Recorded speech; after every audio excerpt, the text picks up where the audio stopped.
आज तक आपके साथ मैं हूं सईद अंसारी। स्वागत है आपका दुनिया आज तक में। दुनिया की हर बड़ी खबर इस बुलेटिन में हम आपको दिखाएंगे, लेकिन उससे पहले नजर दुनिया टॉप 10 पर। अमेरिकी राष्ट्रपति जो बाइडेन ने वैक्सीन को लेकर बड़ी बात कही। पहले अमेरिकियों को लगेगी वैक्सीन, बचने पर ही दूसरे देशों को हम देंगे मदद। कोरोना मामलों को देखते हुए अमेरिका ने बढ़ाई अपनी वैक्सीन खरीद। अब पहले की तुलना में जॉनसन एंड जॉनसन की 100 मिलियन वैक्सीन खरीदेगा अमेरिका। दुनिया भर में कोरोना से संक्रमित मरीजों का आंकड़ा 11 करोड़ 87 लाख को पार कर गया। अब तक 26 लाख 34 हजार से ज्यादा की मौत हुई। अर्जेंटीना में कोरोना के खिलाफ जंग में नई पहल। स्कूल शिक्षकों का किया जा रहा है वैक्सीनेशन। स्कूलों को खुला रखने के कोशिश के तौर पर उठाया गया कदम। म्यांमार में लोकतंत्र समर्थकों को ढूंढ ढूंढ कर गिरफ्तार कर रही है सरकार। म्यांमार में चाय की दुकान में बड़ी संख्या में घुसे पुलिस वाले। लोकतंत्र समर्थकों पर पुलिस ने चलाए डंडे। पिछले कई हफ्तों से म्यांमार में सैन्य तख्तापलट का विरोध हो रहा है। इजरायल और फलस्तीन के बीच शांति बहाली पर बातचीत के लिए जर्मनी, मिस्र और जॉर्डन के विदेश मंत्री पहुंचे फ्रांस के विदेश मंत्री जॉन येवेस ले ड्रियन ने किया स्वागत। फ्रांस की राजधानी पेरिस में आतंकवादी हमलों में मारे गए लोगों को श्रद्धांजलि दी गई। राष्ट्रपति इमैनुअल मैक्रों के साथ पूर्व राष्ट्रपति निकोलस सरकोजी और फ्रांसवा ओलैंद भी रहे मौजूद। हर साल 11 मार्च को होता है समारोह। जर्मनी में दिखा हैरान करने वाला दृश्य। ग्रीन पीस कार्यकर्ता ने पैराशूट से यूरोपीय सेंट्रल बैंक की छत पर लैंड किया। जलवायु परिवर्तन के मुद्दे से जुड़ा बैनर लहराकर इमारत से टांग दिया। बेल्जियम में नीलाम हुई दिवंगत फुटबॉलर मैराडोना की पोर्शे कार। 4,83,000 यूरो में बिकी कार। उम्मीद से 3 गुना ज्यादा मिली रकम। अमेरिका के दक्षिणी कैलिफोर्निया में हुई जमकर बर्फबारी। लॉस एंजलिस के पूर्वी इलाके में भारी असर।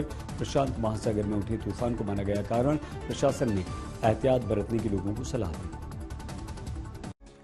अर्जेंटीना की सड़कों पर मैराडोना के फैंस ने जमकर प्रदर्शन किया। प्रदर्शन करते फैंस के अनुसार मैराडोना की मौत प्राकृतिक नहीं थी, बल्कि उन्हें मारा गया, और यही कारण है कि अब उनके फैंस सरकार से उनकी मौत की जांच कराने की मांग कर रहे हैं।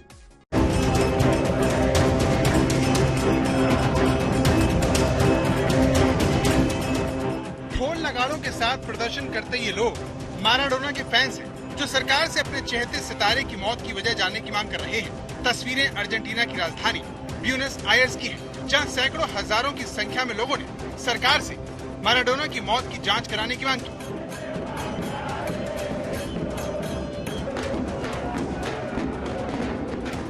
मैराडोना की मौत भले ही पिछले साल नवंबर में हुई हो, मगर उनके फैंस अब भी सरकार के उस बयान से खुश नहीं हैं, जिसमें कहा गया था कि मैराडोना की मौत कार्डियो रेस्पिरेटरी अरेस्ट के चलते हुई। इन लोगों के मुताबिक मैराडोना की मौत प्राकृतिक नहीं थी, बल्कि उन्हें मारा गया था।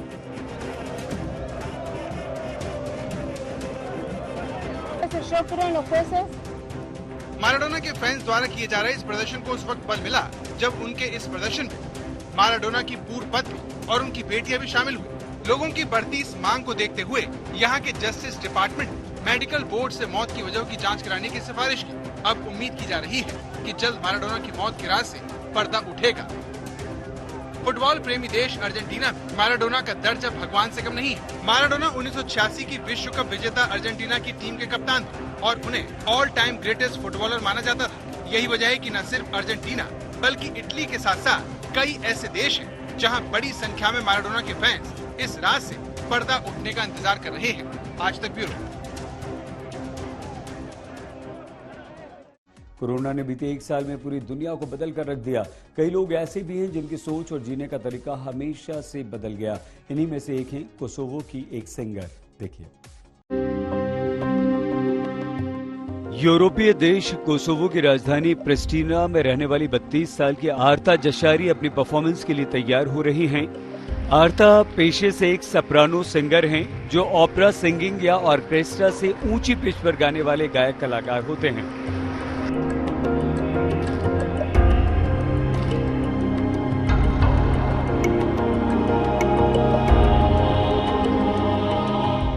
कोरोना के बीच कोसोवो में सीमित दर्शकों की संख्या के साथ ऐसे संगीत कार्यक्रम होने लगे हैं, लेकिन आर्ता अपनी खुशी के लिए जीवन में एक और भूमिका निभाती हैं और अब वो उसी की तैयारी कर रही हैं।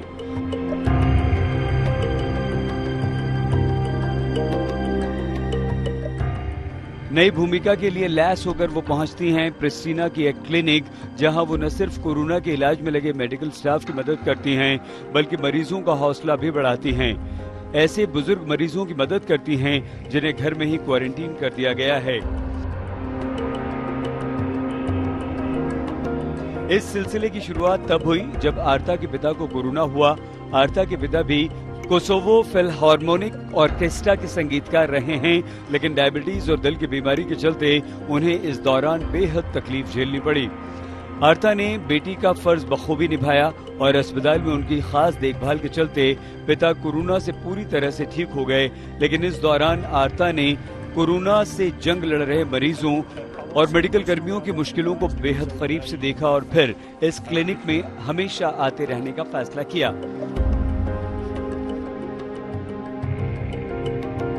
जशारी के पास कोई मेडिकल ट्रेनिंग नहीं है और न ही इन्होंने इससे पहले नर्सिंग से जुड़ा कोई कोर्स या काम किया था, लेकिन पिता की बीमारी के दौरान इन्होंने बुजुर्ग मरीजों के संघर्ष को देखा तो कोरोना से बगैर डरे उनकी मदद का फैसला किया। शायद ये सेवा और भावना ही उनके संगीत साधना में वो सुर और वो भाव जोड़ रही हैं जिसकी अब तक कभी रही हो। आज तक ब्यूरो। इस बुलेटिन में आज के लिए बस इतना ही। देखते रहिए आज तक।